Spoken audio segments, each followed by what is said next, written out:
മാസത്തിൽ നിയന്ത്രണം ഏർപ്പെടുത്തുകയും എല്ലാം അള്ളാഹുവിന്റെ മുമ്പിലാണ് ഉള്ളത് എന്ന ബോധത്തോടുകൂടി സംസാരവും പെരുമാറ്റവും ചിന്തകളും എല്ലാം നിയന്ത്രിക്കുകയും ചെയ്ത ശേഷം പെരുന്നാൾ ആഘോഷിക്കുന്നതോടുകൂടി എല്ലാം നഷ്ടപ്പെടുത്തുന്ന രൂപത്തിൽ മുന്നോട്ടു പോകുന്നത് ഗുരുതരമായ കുറ്റമാണ്.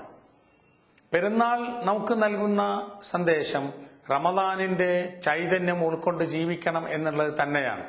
അടുത്ത ഒരു റമദാൻ വരുന്നത് വരെയും നമ്മുടെ ജീവിതത്തിന് കരുത്തും ഊർജവും നൽകുവാൻ ഈ റമദാൻ മാസത്തിൽ നാം നേടിയെടുത്തിട്ടുള്ള ഈമാൻ കൊണ്ട്, നമുക്ക് ലഭിച്ചിട്ടുള്ള ചൈതന്യം കൊണ്ട് നമുക്ക് സാധിക്കണം.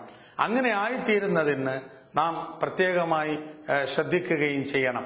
നബി തിരുമേനി സല്ലല്ലാഹു അലൈഹി വസല്ലമ പെരുന്നാൾ ദിവസം പ്രത്യേകമായി ദാനം ചെയ്യുവാൻ വേണ്ടി ഉപദേശിച്ചിരുന്നു.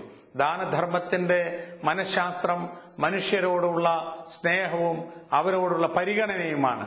ആ നിലക്ക് ഈ സമൂഹത്തിലെ ഒരു വ്യക്തിയാണ് ഞാൻ എന്ന നിലക്കും എന്റെ സാന്നിധ്യവും എന്റെ പെരുമാറ്റവും എന്റെ ജീവിതവും ഈ സമൂഹത്തിന് ഉപകാരപ്പെടേണ്ടതാണ് എന്നും പെരുന്നാൾ ദിവസത്തിൽ ഇതിന്റെ സന്ദേശത്തിൽ നിന്ന് നാം മനസ്സിലാക്കേണ്ട ഒരു കാര്യമാണ്.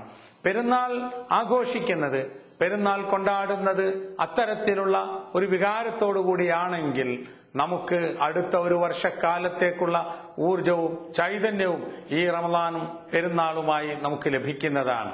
അതിനുവേണ്ടി നാം ശ്രദ്ധിക്കുകയും ശ്രമിക്കുകയും ചെയ്യണം എന്ന് സൂചിപ്പിക്കുകയാണ്. അല്ലാഹു സുബ്ഹാനഹു വ തആല നമ്മുടെ ആരാധനകൾ, നമ്മുടെ വ്രതാനുഷ്ഠാനങ്ങൾ, നമ്മുടെ രാത്രി നമസ്കാരങ്ങൾ, നമ്മുടെ ഖുർആൻ പാരായണങ്ങൾ, നമ്മുടെ മറ്റാരാധനകളെല്ലാം തന്നെ സ്വീകരിക്കുകയും നമുക്ക് പ്രതിഫലം നൽകുകയും ചെയ്യുമാറാകട്ടെ എന്ന് പ്രാർത്ഥിക്കുന്നു.